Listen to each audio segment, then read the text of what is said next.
never blinded by the primetime lights. Week 13 of the NFL season, do we finally have a no-doubt Super Bowl favorite? Also, from that game, whoop, and also, we of course start with college football. And what the committee told America. Florida State undefeated and out of the playoff. Let's go around the horn.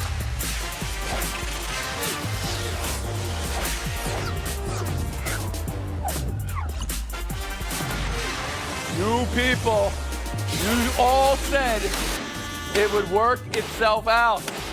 You're not going to You be all a Power said, 5 conference champion and I that is go to you, undefeated Harry. out You of the said, I playoff. dare If the you're committee to dare you leave to do Florida what you State out. want. Dare taken, and that's exactly what happened. This was cinema. This was drama.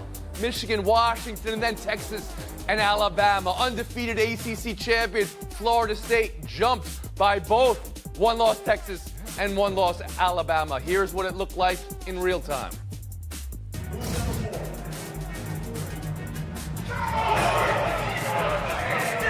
And hear the words of the ACC commissioner and Florida State head coach Mike Norvell. Outrage and befuddlement, but let this be said here. College football has done this before, has done this for generations. Split champions via polls and bowls. The BCS had undefeated conference champions missing with regularity, not just the Utahs and the Boise's, but hello, Auburn, when they were undefeated in the SEC. This was not supposed to happen in the CFP, but it did. Also to be said here, college football has seen teams with injured players, next up quarterbacks, win the whole national championship before. Hello, Cardell Jones. And then, maybe fresh on the committee's mind, some really big blowout playoff games in recent years. And just last year, the championship game was 65-7. So, the best versus most deserving discussion played out as you knew it would in front of all our eyes. And the committee chose to keep Florida State undefeated out. Harry Lyles, you were in that room. Was college football failed?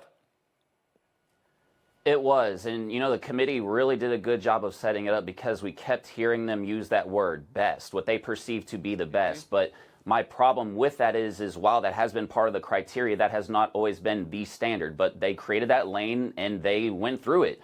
My issue with that is, in a very good recent example, is on this show last week, all of us except for the moat genius Clinton Yates picked Oregon to beat Washington, because anybody that's watched college football the last 5 or 6 weeks knows Oregon has looked better, looked like the best team or best than Washington. And then Washington goes out and gets the best of them. They literally beat the snot out of them. It was quite an impressive performance.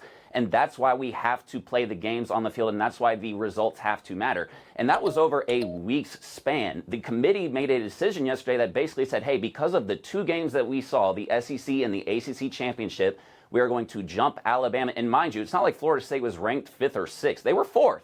The committee had already decided at that point they were one of the 4 best teams. Then to move them back, to me, is a travesty because, again, the results on the field absolutely have to matter, and they decided that they didn't. Courtney Cronin, did college football fail this weekend?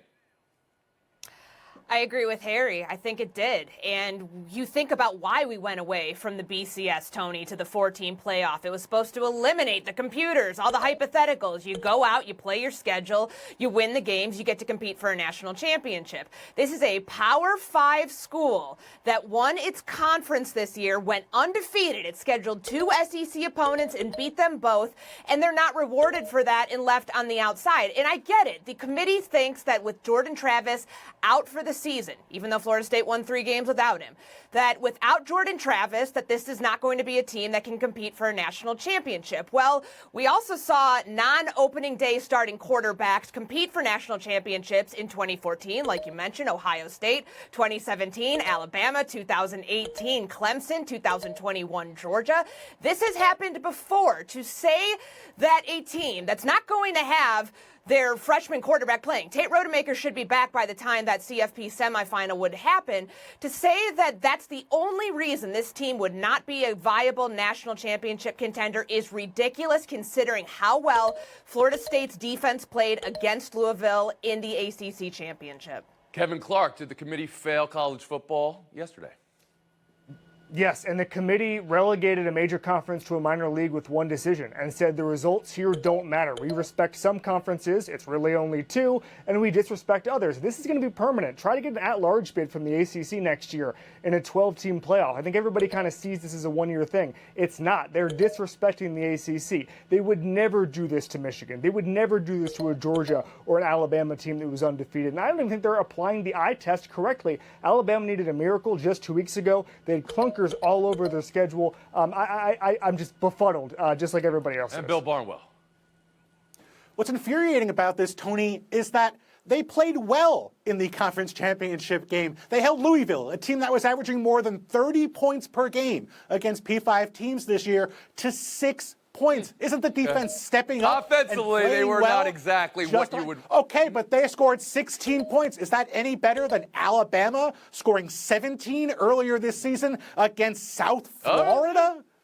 Is that what we've come to here? The basic gist here is that now the threat of losing by a lot in the future means more to the committee than actually winning throughout the entire season. And that is a door I don't think you want to open because it incentivizes all kinds of problematic things. Now, do you sit a guy like a Jordan Travis in December in relatively meaningless games thinking, let's keep him healthy? Do you have guys who are maybe a little injured? Do you keep them on the field, rush them There was back? a bad word in there, but I appreciate you using it because it is actually true in this case. You'll get banned, but you'll get points. It is true. I'm going to go back to Harry Lyles because, again, you were in the room with Florida State, okay? They get knocked out, and then they go out to draw Georgia in the Orange Bowl. This was looking like it could have been the college football playoff, title game, really, about a week ago. Now it's the Orange Bowl. There's some who said in the heat of the moment they should sit out the game. That's never going to happen. They've already accepted. There's others who think legal action could be taken. Politicians who want to take this to Congress. Again, I say to college football, we've seen this before. Hello, Central Florida a few years ago. Harry, how do you think the disappointment affects this bowl? Look, I think you've got 2 teams. One, if we were going by the best teams, Georgia would be in the playoff because they've been, over the course of the entire season, one of the 4 best teams. But that's an entirely Well, then who are you throwing out? Now you're playing, God, for lack of a better word, on the committee. Who are you throwing out in that case, then?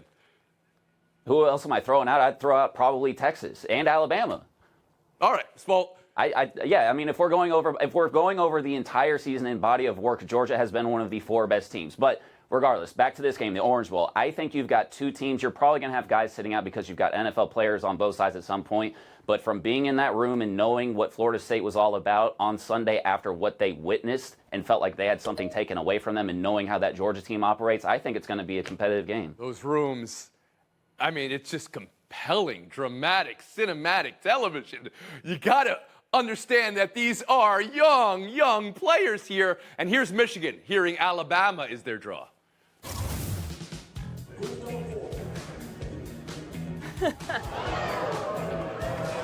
Alabama in beating Georgia made the committee forget how they look versus Auburn. I believe that's been said before. Michigan, well, you remember the committee had to consider whether they would consider their coach being suspended multiple times during all this. They do consider Jordan Travis's injury. They do not consider that to be. And now Michigan #1 over Washington. They draw Bama. How did that land with you, Courtney? Maybe this is the committee's way of punishing Michigan, even though it couldn't do it for the sign-stealing scandal by taking them out of the rankings. They're giving them an incredibly difficult draw with Alabama as the 4th seed. And it's honestly, Tony, is the one thing they're consistent on. Remember, last year, Georgia was the 1 seed. They drew Ohio State, who very clearly was one of the best, if not the best teams in the field. They drew them as a 4 seed in the CFP semifinal. It took that 4th quarter 14-point comeback for Georgia to get into the Natty last year. I think this is going to be an incredibly difficult draw for the Michigan Wolverines, considering Alabama's playing like a team of destiny right now.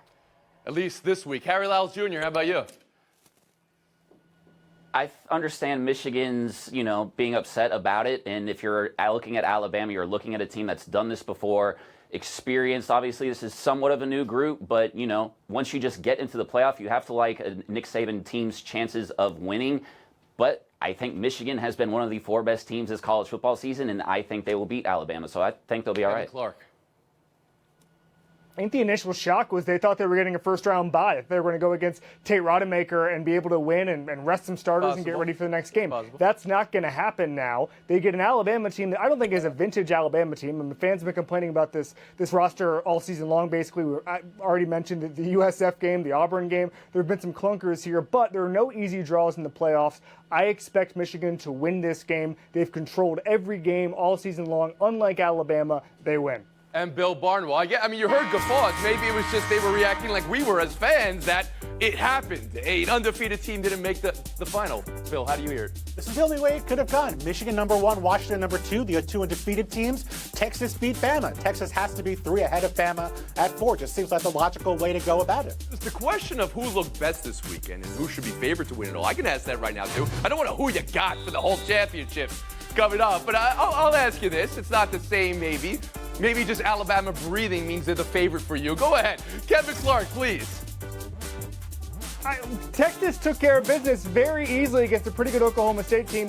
Never in doubt on that. I thought they did a great job over the weekend. They're the only team I wasn't worried about. And obviously, listen, Alabama had the best win of the season. All respect to them, but Texas took care of business. All credit to them.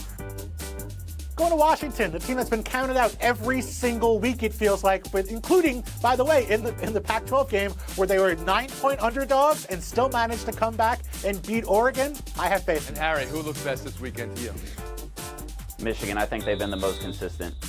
Courtney Cronin?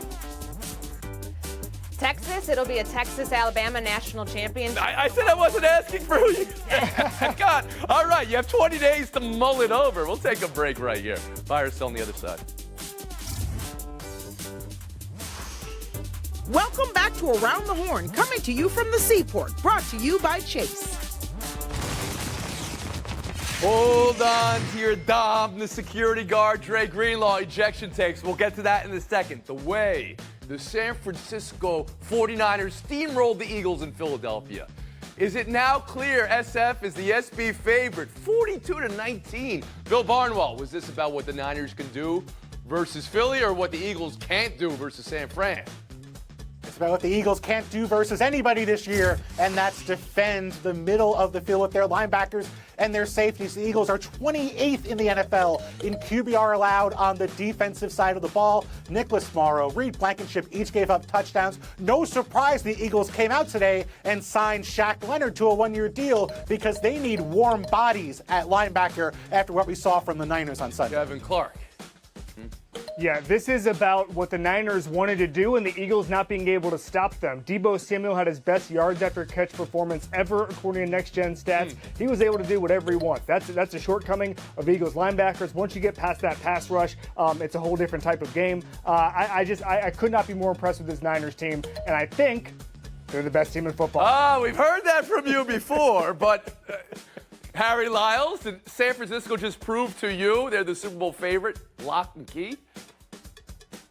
I think so. I think they're the best team on paper with talent, for sure. And, I think Philadelphia is obviously right there with them. But the thing that sort of stuck out to me here was obviously the 49ers came in with 10 days rest compared to the Eagles, who played 95 snaps in that overtime game against the Bills. And then the thing that the 49ers were able to do was get a career-high 25 pressures on Jalen Hurts on a season-low 12% blitz rate. I thought their ability to just do that, their aggressiveness without even seemingly trying, was very telling. I'm really impressed by this 49ers team after an awful first quarter, scoring on 6 consecutive drives and coming into this game. They're outscoring opponents with a winning record by nearly 23 points. That's only happened one other time in the Super Bowl era, and you've got to give a lot of credit to this 49ers offensive line. And going against that defensive front and only allowing 2 sacks in the process, that's a big deal. Versus the Eagles and versus the Cowboys. Anybody know the split right now for San Francisco in those games? 84-29, plus 55 against the two or maybe 2 of the 3 teams you think are going to be hanging around in the playoffs. It's incredible. The physicality of this game was off the chart, too. And now we talk Dre Greenlaw's ejection. What type of situation does the NFL have on the sidelines when a non-player, non-coach, credentialed staff member, security guard, not that Greenlaw would know that, contacts an opposing player to break up a post-tackle skirmish, and Greenlaw then contacts him, drawing a disqualification. You can see Sirianni asking for the ejection. Kyle Shanahan couldn't believe it. Kevin Clark, how do you see it? I love Big Dom as a character. I'm glad he's in our lives, but I'm selling this whole situation. He should not be getting involved between two players. Leave that up to the players and the refs. And Dom, you're doing a great job at security, but do something else on the sideline. Harry Lyles Jr.? Yeah, the only thing I feel really strongly about one way or the other is if you are on a sideline of a college or an NFL game, unless you are a player or a coach, your first instinct when the play comes towards you is to get out of the way. Him going towards the play, to me, was the biggest mistake in this, and we could have avoided all of it had he just gone away. Courtney Cronin? Well, I think the easiest way to solve this issue is that whatever fine Dre Greenlaw would incur here can go away. But let's not forget, that was not a football move that he put on Devontae Smith, suplexing him into the ground. Could have hurt him pretty bad there. This guy is the head of security. What do you want him to do? Step away in that moment? We'd be saying a complete... The head of security applies to illegal tackles on the field, in your mind, Courtney Cronin? Tony, the man is the head of security. Do you want him to step away in that moment when 99.99999% of the time he's there to protect players? I've never heard of a security guard touching a player in the middle of the field of play or one step off it. I do like the second syllable emphasis on suplex. Go ahead, Bill Barnwell. Tony, you said Dre Greenlaw could not have known that Dom was the head of security. I disagree. Okay. If any person on the planet looks at Dom on the sideline, the one job you're going to think he has. I get it. We all love that his name is Dom, and he's built like he's built. Everybody wants a Dom on their team and hates it when Dom's on the other team. But the idea a security guard can get in the middle of players interacting, the opposing team, Bill Barnwell, I'm surprised to hear you say that. We'll move on. Packers, Kansas City. Jordan Love breakout. Packers are on a heater right now. Could they be a playoff team? But first, we got to talk about the last 2 minutes, how the refs mangled it beyond recognition. Personal foul when Mahomes was still in play. The pass interference on MVS. The inbounds forward progress stopped, but still ruled out of bounds and stopping the clock. The Hail Mary push at the end. Courtney, what happened here? You heard Patrick Mahomes say that he wasn't going to complain about that no call on what should have been pass interference. It's as clear as day because on that same drive, he was gifted a penalty when he was hit while he was still in bounds. So I understand why he wasn't up in arms about that, but he also got this team to the 33, and that pass to MVS followed by 3 others that were incomplete. The Chiefs beat themselves in those final moments. Go Barnwell. This should have been a coronation game for Jordan Love as one of the newest stars in the National Football League. Number 2 in the NFL in QBR over the last month. He beats Patrick Mahomes, the reigning MVP. And yet we're not going to have that conversation today because the refereeing was so bad that they sprayed bad calls in each and every direction. That is bad for the league, more than just a typical bad call here or there. Clark?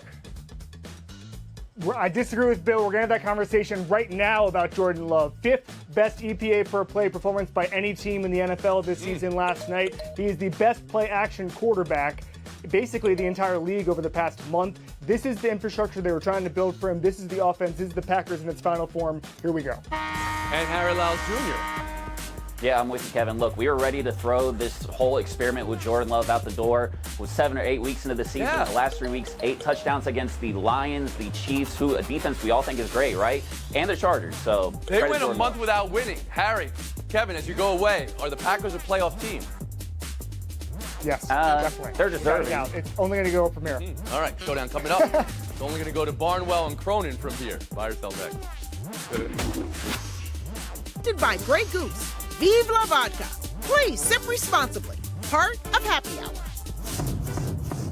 From Grey Goose to a cheetah, Tyreek Hill. Another 157 yards. He's now just under 1,500 for the season, which puts him on pace for 2,098 for the year, which would blow away the all-time receiving record. But he's nowhere near the top of the MVP board. Purdy, Dak, Hurts, Mahomes, Jackson, and his quarterback Tua Tagovailoa are all under 10-1. Hill's 18-1.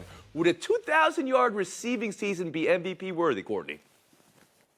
It certainly would. Tua has a 95 QBR when targeting Tyreek Hill this season. That's the second best of any quarterback-receiver combo. He absolutely deserves to be in Bill that. Barnwell?